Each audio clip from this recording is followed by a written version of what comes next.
कक्षा 10th का paper solution करेंगे 2025 का, फर्स्ट पाली का। समझ गए? यहाँ अगर ध्यान से सुनना, यहाँ से तुम्हारे 10 बार बोले हैं। जो तुम्हारा पहला क्वेश्चन है, अष्टक का नियम निम्नलिखित में से किसके द्वारा प्रतिपादित हो गया? कौन खांसी कर रहा है? ऊपर जाएगा, ऊपर जाओ, खांसी हो रहा है तो। अष्टक का नियम निम्नलिखित में से किसके द्वारा प्रतिपादित किया गया था? यहाँ से 2 ही क्वेश्चन पूछता है हमेशा। समझ गए? अष्टक का नियम किसने दिया था? तो न्यूलैंड ने दिया था। समझ गए? अष्टक का नियम किसने दिया था? न्यूलैंड ने। और एक पूछेगा त्रिक नियम किसने दिया था? डोबेराइनर ने। त्रिक नियम, ये क्वेश्चन हो सकता है टेस्ट में आएगा, दोनों याद करना है। त्रिक नियम किसने दिया? डोबेराइनर ने। और अष्टक नियम किसने दिया? न्यूलैंड ने। समझ गए? चलो अगला, निम्नलिखित में से कौन यौगिक सबसे अधिक क्षारीय और सबसे अधिक अम्ल? ये छांटने के लिए बता चुके हैं, तो बताओ कौन सा है जिसके पीछे क्या हो? ओ हो, ओ एच हो, तो ओ हो, तो ये हो गया। इजी है ये, तो कुछ नहीं है, ट्रिक सिखाया है ना। तो क्या हो जाएगा? Na2O क्या हो गया? क्षारीय। समझ गए? और अम्ल क्या हो जाता है? जिसके आगे H लगा, यहाँ तो किसी में है ही नहीं, फंसाने के लिए तो दिया ही नहीं है, नहीं ना। H अम्ल में क्या होता है? H, पता ही है ना। अम्ल में क्या होता है?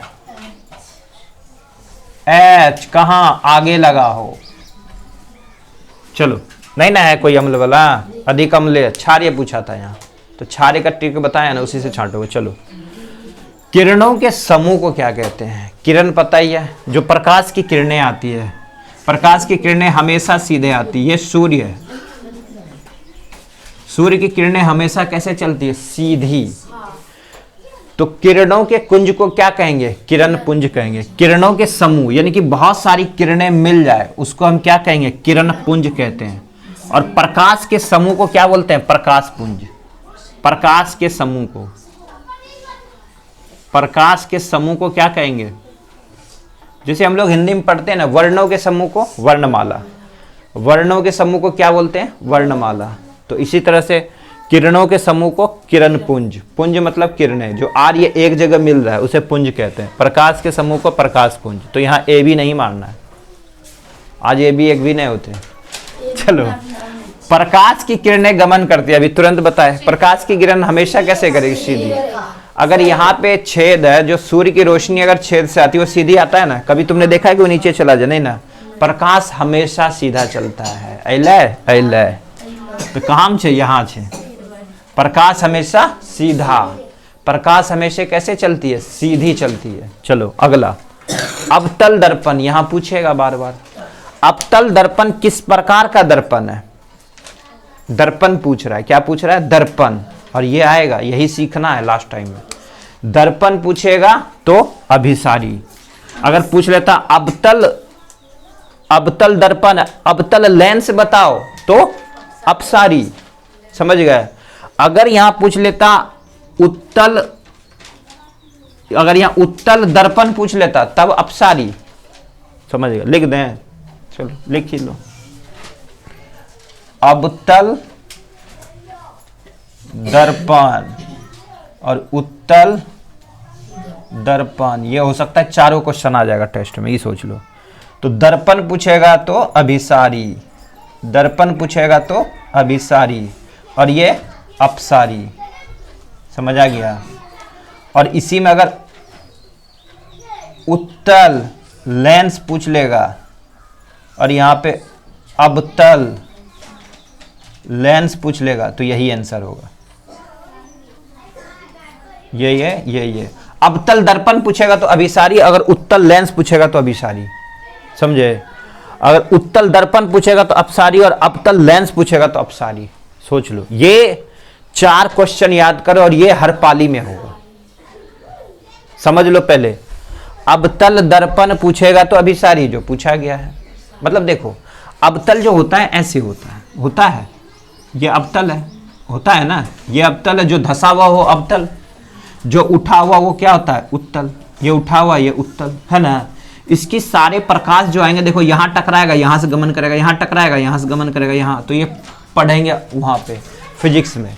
ये सब एक ही जगह आ रहा है, तो अभिसारी आ रहा है ना, अभिसारी दर्पण में। समझ गए? दर्पण में। लेंस में अलग कहानी है। लेंस की बात करेगा, लेंस की बात करेगा तो अपसारी हो जाएगा। ये 4 क्वेश्चन टेस्ट में आएगा और ये गलती होना है। जिसको नंबर लेना है फिक्स कर लो, हो सकता है चारों आ जाए। कौन क्लियर करता है वो देखेंगे। चलो, अवतल दर्पण की फोकस दूरी हमेशा आएगा। अवतल दर्पण हमेशा ऋणात्मक और उत्तल धनात्मक, उत्तल धनात्मक। यहां पूछा अवतल दर्पण, अवतल दर्पण हमेशा ऋणात्मक और उत्तल दर्पण हमेशा, उत्तल दर्पण हमेशा, उत्तल दर्पण पूछ ले, कुछ भी पूछ ले, लेंस पूछ ले, सभी धनात्मक। उत्तल धनात्मक और अवतल हमेशा ऋणात्मक। इतना याद रखना। ये 2 क्वेश्चन है और यही 2 आएगा। इसमें आया तो अगले पाली में पूछेगा, उसमें ये पूछेगा। और नई कंफ्यूजन दूर करोगे तो आम इमली करना, फिर ये नहीं करोगे। यही आता है वो एग्जाम में, फिक्स है, यही आएगा। इसको क्लियर कर लो, 40 सही हो जाएगा। गलती किया है। चलो अब देखो यहां, किस दर्पण से हमेशा वस्तु छोटा प्रतिबिंब बनता है? तो साइड मिरर के लिए कौन सा? उत्तल। तो हमेशा वस्तु किस में? उत्तल। जो उठा हुआ होता है ना, उठा हुआ, उसमें उत्तल। कभी गए हो मेले में? मेले में देखे होगे जहां पे हंसी और ठाका होता है, वहां पे शीशा लगा होता है। कभी जाओगे तो मुंह इतना बड़ा, कभी मुंह छोटा, कभी पेट इतना बड़ा, तो हंसते रहते हैं ना उसमें घुसने के लिए। खाली झूला झूलने जाते तो पता है कहाँ से चलेगा। तो वो दर्पण का कमाल है, कुछ भी नहीं है। कभी दर्पण देखो, वो बेकार वाला दर्पण आया था, अरे यार एक मुंह सही नहीं चल के छू नहीं, तो वो दर्पण में नहीं यूज करते, नहीं करते हैं। चल, किस दर्पण में हमेशा छोटा प्रतिबिंब बनेगा? वस्तु से बहुत छोटा, वो है उत्तल। क्या होगा? उत्तल। यहां समझ लो, उत्तल में छोटा, ठीक है, समान। हम घर में कौन सा यूज करते हैं? समतल। घर में कौन सा दर्पण? समतल। घर में कौन सा दर्पण? वो कौन सी क्लास में? 9th में। अभी 9th में, अभी 10th में जाएगी। तो यहां देखना, तो पहले बाद में देखना हुआ। घर में जो यूज करते हो कौन सा होता है? समतल। जैसा चेहरा है वैसा ही दिखता है ना, मोटा छोटा दिखता है क्या? नहीं ना। तो कैसा है? समतल, समान। नाक में भी लगे हुए तो उसने दिखते, कान में भी लगे हुए तो उसने दिखते, टिक्का जितना बड़ा लगेगा उतना ही दिखेगा। तो वो कौन सा? समतल। तो घर में कौन सा? समतल। यहां लिख लो, समतल घर में रोज देखे छे, घर में समतल। लेकिन नाई की दुकान में अवतल। थोड़ा अवतल होता है, पूरा अवतल नहीं होता, नहीं तो फिर तो इतना बड़ा झलकते। थोड़ा अवतल तभी देखो, पीछे वाला बाल कृष्ण कट ले, थोड़ा बड़ा दिखेगा तभी नहीं दिखेगा। चलो भाई, तो नाई की दुकान में, नाई की दुकान में पूछेगा ये क्वेश्चन, अवतल। तो अवतल में कैसा प्रतिबिंब बनता है? बड़ा। अवतल में कैसा प्रतिबिंब? बड़ा। और समतल में कैसा? समान। समान। लेकिन उत्तल में कैसा? छोटा। 3 क्वेश्चन, ये तीनों आएगा टेस्ट में। समझ गए? चलो, समझ आया? किस दर्पण में हमेशा छोटा प्रतिबिंब? उत्तल में। समान कहां? समान कहां? समतल में। तो घर में कौन सा दर्पण? समतल। लेकिन नाई की दुकान में अवतल। साइड मिरर में उत्तल और हेडलाइट में अवतल। हेडलाइट जानते हो ना, गाड़ी का जो, जिसमें हमारी रोशनी आती है, जिससे हम रोशनी को जलाते हैं, तो अवतल। और साइड में जो पीछे की ओर वस्तु को देखते हैं ना, जो लगा रहता है, वो उत्तल। वो कौन सा? उत्तल। अगला क्वेश्चन भी वही है, अभी आगे। वायु में प्रकाश की चाल, देखो वैसे तो समान आता है, लेकिन ये तुम्हारा बिहार बोर्ड के ऊपर डिपेंड करता है, क्या लेगा वो आंसर, ठीक है। तो एनसीईआरटी में जैसे वैसे लिखा हुआ, वायु में प्रकाश की चाल निर्वात से, निर्वात में ज्यादा होता है। निर्वात किसे कहते हैं? जहां हवा ना हो, जहां कुछ भी हवा ना हो। जैसे मैं बोल रहा हूं, मेरी आवाज तुम्हारे तक क्यों जा रही? क्योंकि हवा है। हवा नहीं होता तो मेरी आवाज जाती नहीं जाता, इशारे में बात होता, कुछ भी बोलते सुनते ही नहीं। तो निर्वात में प्रकाश की चाल अधिक होगा, क्योंकि प्रकाश को माध्यम की जरूरत नहीं होती, ध्वनि को माध्यम की जरूरत है। ये पूछेगा एग्जाम में, मेरी आवाज तुम्हारे कान तक जा रही कैसे? ध्वनि के कारण, है ना। जितनी अधिक धूल कण होगा उतनी जल्दी मेरी आवाज तुम्हारे कान तक जाएगा, दूर तक जाएगा, समझ गए। और जैसे आंधी तूफान चलती है ना, अभी आंधी चल रहा है, यहां से गरजवे तो नढ़ो पुल सुनिश्ते। ठंड में तुम गरजोगे तो वो बगल वाला खेत में भी नहीं सुनेगा क्या बोल रहा है। और वही अगर कोहरा रहेगा, ये रहेगा तो सुन जाएगा। जैसे ट्रेन की आवाज ठंड में क्या बहुत दूर तक आती ना। तो हवा में क्या चाहिए? माध्यम। माध्यम जितना अधिक उतनी दूर ध्वनि जाएगी। ध्वनि को किसकी जरूरत? माध्यम की। प्रकाश को किसी माध्यम की नहीं। तो इसलिए निर्वात में प्रकाश की चाल अधिक, बहुत कम। वैसे समान भी ले लेता है कहीं कहीं आंसर, समझ गए। वैसे ऑप्शन नहीं देना चाहिए, एक ही जगह से उठा लिया। अब डिपेंड करता है बिहार बोर्ड क्या आंसर लेता है, समझ गए। तो वायु में प्रकाश की चाल निर्वात की अपेक्षा होती है, यानी कि वो पूछना ही चाह रहे कैसी होगी, निर्वात की अपेक्षा थोड़ा कम। तो क्या हो जाएगा यहाँ, कम। कम, वैसे समान भी ले सकता है। 3 गुना 10 पे पावर 8 प्रकाश की चाल वायु में, लिख लो, वायु में प्रकाश की चाल कितनी होती है? वायु में प्रकाश की चाल 3 गुना 10 पे पावर 8 मीटर प्रति सेकंड होता है। क्या होता है? मीटर प्रति सेकंड। 3 गुना 10 पे पावर 8 मीटर प्रति सेकंड। कहां पे? हवा में, समझ गए। चलो चलो आगे चले। अभी देखो, बोले थे ना कार की हेडलाइट। हेडलाइट किसको कहेंगे? पीछे वाले को, आगे वाले को? आगे जिसमें बल्ब लगा रहता है ना, उसको हेडलाइट कहते हैं। कार की हेडलाइट निम्नलिखित में से किस प्रकार का दर्पण प्रयोग करेंगे? अवतल, क्योंकि ये प्रकाश को फैलाता है, प्रकाश को फैलाता है। अभिसारी है ना। अवतल दर्पण क्या है? यही क्वेश्चन यहां पूछा। अभिसारी है, ये प्रकाश को फैलाने का काम करेगा। इसलिए हम किसका प्रयोग करते हैं? अवतल दर्पण का। क्योंकि बल्ब यहां जल रहा है, लेकिन वो अवतल दर्पण जो लगाते हैं उसकी प्रकाश तुमने देखा होगा, आगे सभी वस्तु को दिखाता है, इतनी दूर तक फैलता है ना, और दूर तक फैलता है। तो इसलिए हम किसका प्रयोग करते हैं? अवतल दर्पण का। उत्तल दर्पण का पीछे की वस्तुओं को देखने के लिए। तो इसका प्रयोग किया जाता है साइड मिरर में। किसके द्वारा? साइड मिरर में। साइड मिरर, मिरर मतलब शीशा, मिरर मीन्स शीशा। साइड में वस्तुओं को देखने के लिए हम उत्तल, ये क्वेश्चन आया होगा, हो सकता है तुम्हारे में फर्स्ट या सेकंड पाली में। दोनों क्वेश्चन यहां से याद कर लेना। आगे, प्रकाश द्वारा प्रदर्शित कौन सी घटना? तारे का टिमटिमाना।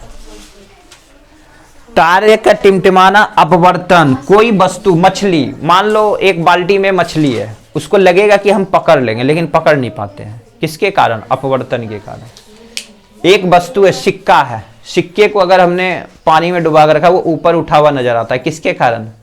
अपवर्तन के कारण। ठीक है।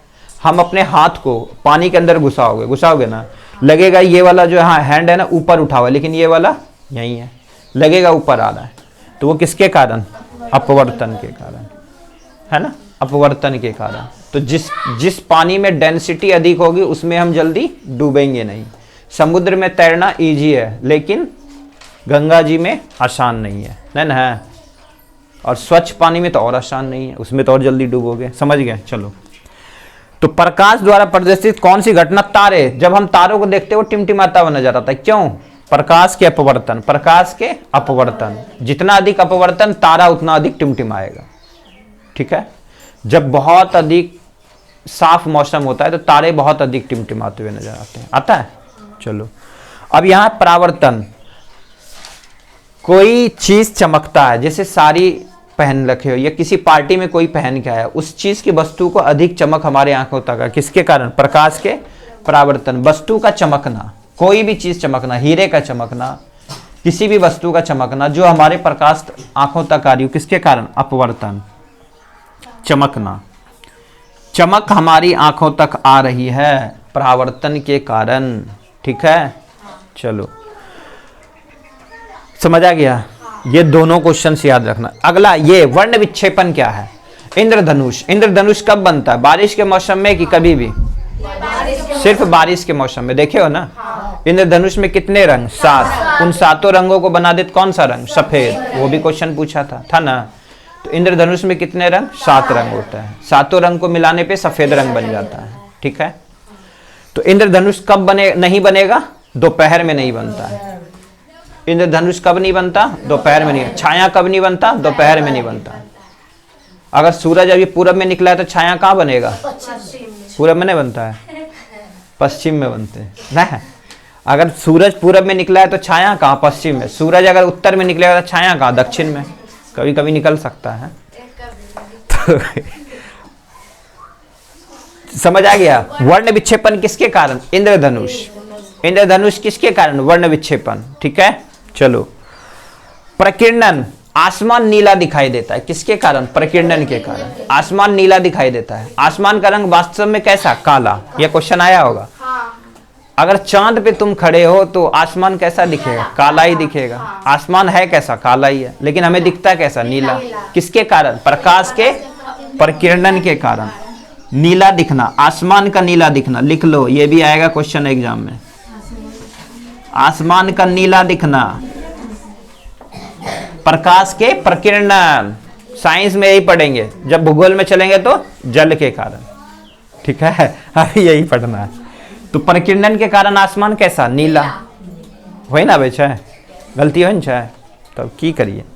टिमटिमाएगा कैसे? अपवर्तन। कोई भी चीज टिमटिमा रहा है, कोई वस्तु ऊपर उठा हुआ दिखाई दे रहा है, अपवर्तन।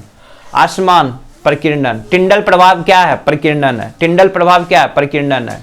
टिंडल प्रभाव क्या हुआ? मान लो धूल कण है, उड़ रहा है क्या धूल कण? हाँ, नाक में धूल घुसता है ना, मुंह में घुसता है ना। हाँ, इस पे प्रकाश अगर पड़ेगा तो ये प्रकाश इधर उधर जाएगा ना, इसी को बोलते हैं अपवर्तन। इसी के कारण आसमान कैसा? नीला। आसमान कैसा? नीला।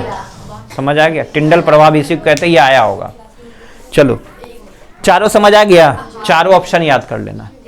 अभी पूछा है टिमटिमाना तो अपवर्तन, आंसर ये हुआ। ठीक ना, सब पे मत लगा, सबका अलग अलग आंसर। ये प्रकाश का चमकना, कोई खूबसूरत चीज पहना है वो क्यों चमक रहा है? परावर्तन के कारण। परावर्तन किसे कहते हैं? एक सतह से कोई वस्तु, प्रकाश को मैंने भेजा और ये टकराया और इधर मुड़ गया और उसी की चमक मेरे आंखों पे आ रही है, क्या है? परावर्तन। ठीक है, याद हुआ? चलो, पित्त रस स्रावित होता है, ये वेरी इंपॉर्टेंट है ना। तो रमा, पित्त रस कहाँ निकलता है? बोल तो। मुख गुहा में कि यकृत में कि छोटी आंत में कि अमाशय में? बोल रहे। अमाशय में निकले चाहे पेट में निकले चाहे नहीं, यकृत में निकलता है। पित्त निकलता कहाँ है? स्रावित मतलब निकलना। पित्त कहाँ निकलता है? यकृत में। अब पूछेगा जमा कहाँ होता है? लिख लो आगे। पित्त जमा कहाँ होगा? पित्ताशय में। क्या हमेशा ढकार आते रहता है क्या? नहीं। जब ये पित्त नहीं जमा होगा तब हमें उल्टियां होती है ना शरीर में। ज्यादा ऑयली चीज या पूड़ी उड़ी खा ली उसके बाद किसी को नहीं पचता है तो उल्टियां होती है ना। क्यों? क्योंकि पित्त जमा नहीं हो गया। पित्त कहाँ जमेगा? पित्ताशय में जाके। पित्त कहाँ जमता है? पित्ताशय में। लेकिन निकलता कहाँ से? यकृत में। यकृत अलग है, पेट को क्या बोलते हैं? अमाशय। ठीक है, तो भोजन को पचाएगा कौन? पित्त। पित्त मिलता है भोजन में कहाँ? अमाशय में, और भोजन को पचा देता है। समझ गए? अगला, मुख गुहा। हम भोजन कहाँ से स्टार्ट करते हैं? मुख से। ठीक है, मुख गुहा लिखना। भोजन की स्टार्ट कहाँ? मुंह से। मुंह से स्टार्ट करते हैं। भोजन कहाँ से खाना स्टार्ट करते हो? मुंह से। ठीक है, छोटी आंत। भोजन कहाँ पचता है? बोल देना पेट में पचता है, नहीं, छोटी आंत में। भोजन का अवशोषण कहाँ होता है? छोटी आंत में। भोजन का अवशोषण कहाँ होता है? छोटी आंत में। भोजन का अवशोषण कहाँ होता है? छोटी आंत में। याद रहेगा? चारों ऑप्शन याद करोगे। पित्त निकलता कहाँ है? यकृत में। जमा कहाँ होता है? पित्ताशय में। और पहला ही ऑप्शन होता है पित्ताशय, लेकिन नहीं दिया है यहाँ तो इजी कर दिया है। पित्त श्राव होता है, यहाँ पहले श्रावे ने समझ आएगा क्या हो रहा है। श्रावित होता है, क्या होता है? श्राव निकले इसकी। पित्त श्रावित होता है। श्रावित मतलब निकलना। कहाँ निकलता है? यकृत में। जमा कहाँ होता है? पित्ताशय में। याद हुआ? और यही आएगा। समझ गया? और कुछ पूछना है तो बोल लो।